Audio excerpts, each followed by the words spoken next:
নামাজ পড়ে, অথচ দোকানে বসা মসজিদের সামনে আজান হয়েছে গল্প করে, এখান দিয়ে তাকবীরুল্লাহ ছুটে যা। অথচ রসুলে বলছেন যে ব্যক্তি 40 দিন যাবৎ তাকবীরুল্লাহর সাথে নামাজ পড়ব তার জন্য জান্নাত। সুবহানাল্লাহ। এত বড় সুসংবাদ লাভের কথা আমাদের জন্য, আমরা সে তাকবীরুল্লাহ আমাদের ছুটে যায়। আফসোস হলো তাকবীরুল্লাহ তো যা যা জামাতও ছুটে যায়। অথচ আল্লাহ পাক বলেন ওয়ারকাউ মা'আর রাকিঈন, রুকু করনেওয়ালার সাথে রুকু করো, নামাজ জামাতের সাথে নামাজ পড়ো। কিসের সাথে বলেন না? তো ইমাম রাখছেন কেন মসজিদে? আপনারা যদি ঘরে নামাজ পড়ে ইমাম কেন? কথা বলেন না কেন? ইমাম সাহেব রাখছেন আজান হবে জামাতের সাথে নামাজ পড়বেন। আফসোস হলে ইমাম সাহেবের 1 মিনিট দেরি হলে, আজান দিতে যদি 1 মিনিট দেরি হয়, জামাতে যদি 2 মিনিট দেরি হয়, বারবার ঘড়ির দিকে তাকা, চোখ রাঙ্গাইয়া কথা বলে। দোকানে আসি কোনো নেতার বিরুদ্ধে কথা বলে না, কোনো ধনীর বিরুদ্ধে কথা বলে না, কোনো মিয়ার বিরুদ্ধে কথা বলে না। আসি বসি বসি ইমাম সাহেব যা দেরি করে ফেলছে, অথচ জামাতে ঠিক মতো নামাজ পড়ে না। ফজরের নামাজে দেখা যায় না, 70 কথা মুখে পাওয়া যায় না, শুধু একটাই পাওয়া যায় ইমামের অপরাধ কোথায়। খুঁজি খুঁজি দোষ তালাশ করে। সমাজে এক শ্রেণীর মানুষ আছে না নো আছে?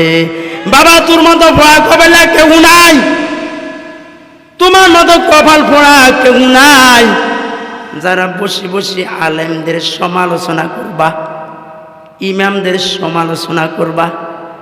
আফসোস যদি আপনি তাকবীর উলাওয়ালা মুসল্লি হইতেন, 5 ওয়াক্ত নামাজ জামাতের সাথে আদায় করতেন, তাইলে মনরে বোঝানো যা এই মুসল্লি একদিনও তাকবীরুল্লাহ ছুটে না, এই মুসল্লি ফজরের নামাজ ছুটে না। তাহলে মনটা একটু বোঝানো যা। কথা বলে ঠিক না বে ঠিক? অথচ আমাদের নামাজের কোনো খবর নাই। আমরা মনে করি ঘরে নামাজ পড়ে নিব। বলেন না, ঘরে এরকম আছে না? যদি জিজ্ঞাসা করা হয়, ইমাম সাহেব যদি জিজ্ঞাসা করে নামাজ কই পড়ছেন, পড়ি নিছি। পড়ি কোথায়? ঘরে। কথা বলে ঠিক না? ঘরে তো মহিলারা নামাজ পড়বে, মা বোনে নামাজ পড়বে, পুরুষেরা মসজিদে আসবে। কথা বলেন না কেন? ঠিক না বেটি? মসজিদে নামাজ পড়বা, মসজিদে নামাজ পড়বো, হুজুর শক্তি নাই, অসুস্থ। বলেন না কি অসুস্থ? অথচ বাবারা ঠিক মতো দোকানে 3 বার আসতে পারে, বাজারও যাইতে পারে, দোকানে বসে বসে গল্প করতে পারে, আবার দাঁড়ি ফাঁকা মুরব্বি ক্যারাম বোর্ডও খেলতে পারে। অসুস্থ, মসজিদে আসবার সময় কি বলে বলেন না? আবার দেখবেন 8টা বাজে ঠিক মতো দোকানে এসছে, বসে বসে নাস্তা খা। 7টা বাজে দোকানে এসছে, নাস্তা খা। অথচ 6টা বাজে আসিয়া 6টা 5-এ জামাত, 6টা 5 অথবা 10-এ জামাত, অথচ 6টা 5-এ 10-এ উড়ি জামাতের সাথে নামাজ পড়তে পারে না। এটা কি এ সমাজে আছে না নো আছে? অথচ আল্লাহ মা'আর রাকিঈন, রুকু করনেওয়ালার সাথে রুকু করো, জামাতের সাথে নামাজ পড়ো।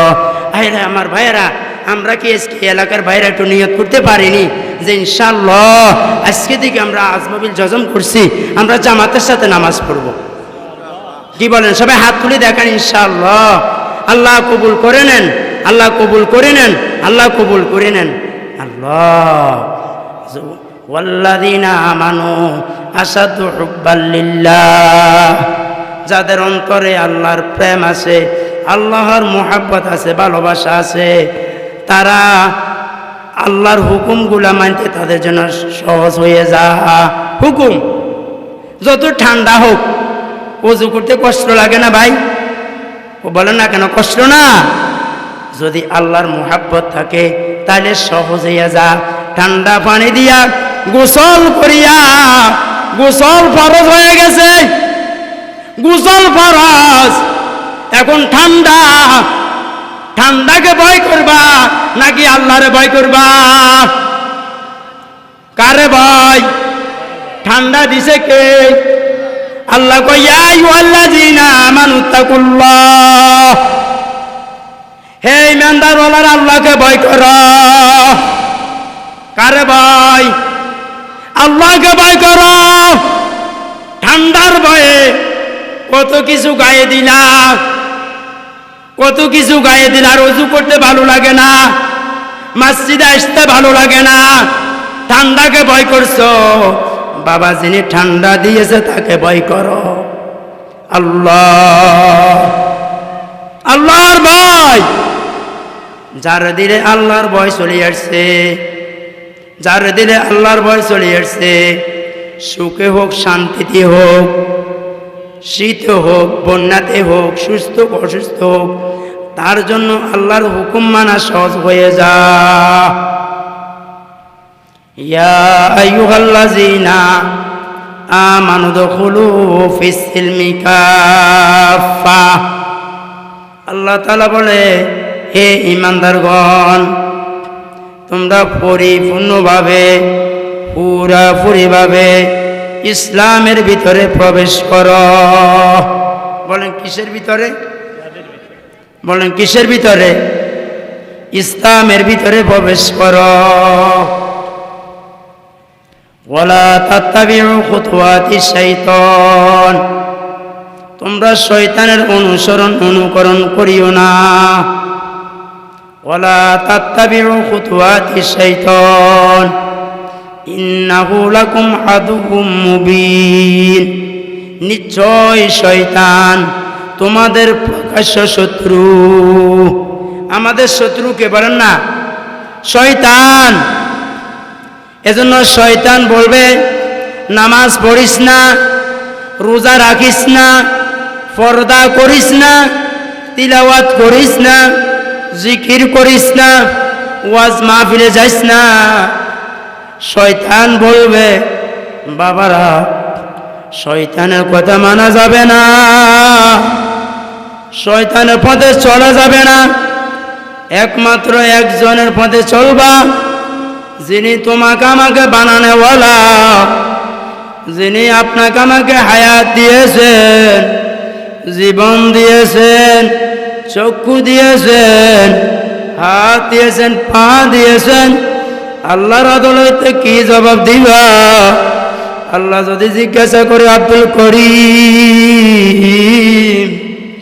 ও আব্দুল খালেক, আব্দুল মালিক, আমি যে তোকে কত সুন্দর সুরত দিছি, তোকে চক্ষু দিলাম, তোকে হাত দিলাম, পা দিলাম, আমি তোকে ইমানদারও বানাইলাম, আমি তোরে বেঈমান বানাই না, আমি তোরে ইমানদার বানাইলাম।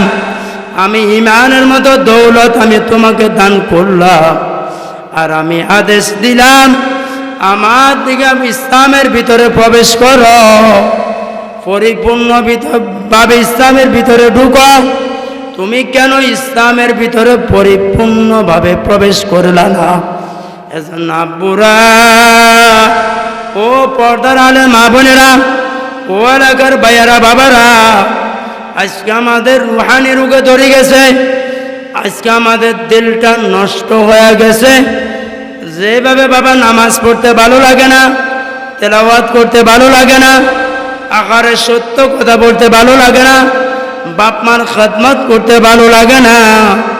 আলা ইন্না ফিল জাসাদি মুদগা ইজা সালুহাত সালুয়াল জাসাদু কুল্লু ওয়া ইজা ফাসাদাল জাসাদু কুল্লু আলা ওয়াকিয়াল কলব।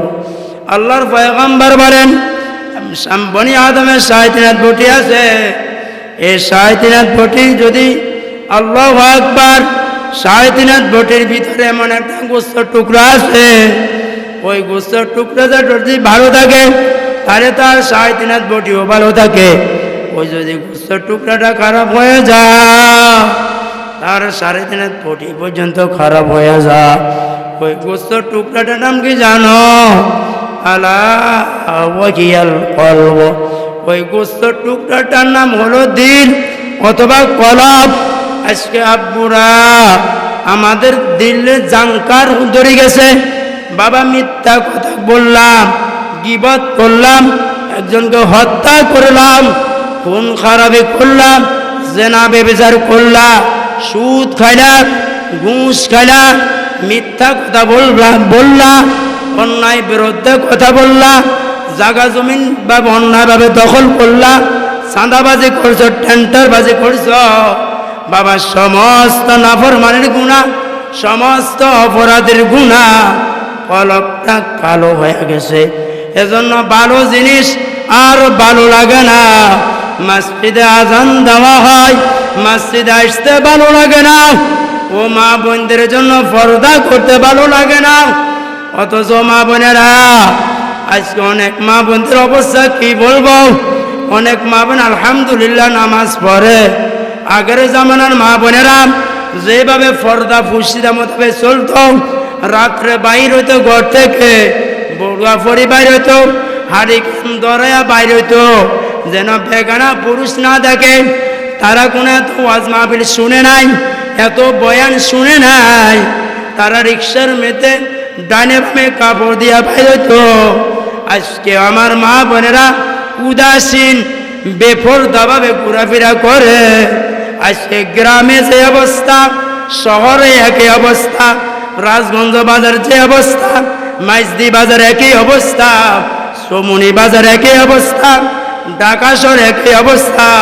বেপরদার সয়লাভ বাড়ছে না কমছে? জোরে বলেন। আল্লাহর নাফরমানি চলছে। কেন কেন? অন্তর নষ্ট, কলব নষ্ট হয়ে গেছে। কেন ভয় নাই? মা বোনেরা নামাজ যেমন ফরজ, আল্লাহ ফরদাও ফরজ। ওয়াকরনা ফি বুয়ুতিকুম ওয়ালা তাবাররাজনা তাবাররুজাল জাহিলিয়াতিল উলা। আরে পর্দা ফরজ, তোমরা চাইলে তো জামানার মতো ঘোরাফেরা করিও না। আজকে মা বোনেরা, আল্লাহর রাসূলের আরেকটা হাদিস মনে পড়ছে, বলে যায় দিলের কানে শোনাও। আল মারওয়াতু ইযা সাল্লাত খামসা ওয়া সামা শাহরাহা ওয়া আহসানাত ফারজাহা ওয়া আতাত বালাহা ফালতাদখুল মিন আবওয়াবিল জান্নাতি শাআত। আল্লাহর পয়গম্বর বলেন, ও মা বোনেরা, ও মা বোনেরা, যে মা বোনেরা 5 ওয়াক্ত নামাজ আদায় করবে, কথা বলেন কয় ওয়াক্ত? 5 ওয়াক্ত। মা, ও আমার মা, আজকে মাইকের আওয়াজ আজকে যতটুকু যায় পত্র ভবানীপুর আমার মা বোনেরা অনেকজনে চিনেন, অনেকজনের নাম শুনছেন। হাজি ভাইয়ের হুজুর নামে সবাই চিনেন, ইলিয়াস হুজুর নামে সবাই চিনেন। আল্লাহ সবাই চিনেন, আমার মাওলা যেন চিনেন। আল্লাহ দুনিয়ার মানুষের কাছে পরিচিত প্রয়োজন নাই, দুনিয়ার মানুষের কাছে প্রচার দরকার নাই, একজন মাওলার কাছে পরিচিত হওয়া দরকার। কথা বলেন ঠিক না বেঠিক? আল্লাহর কাছে পরিচিত হওয়া দরকার।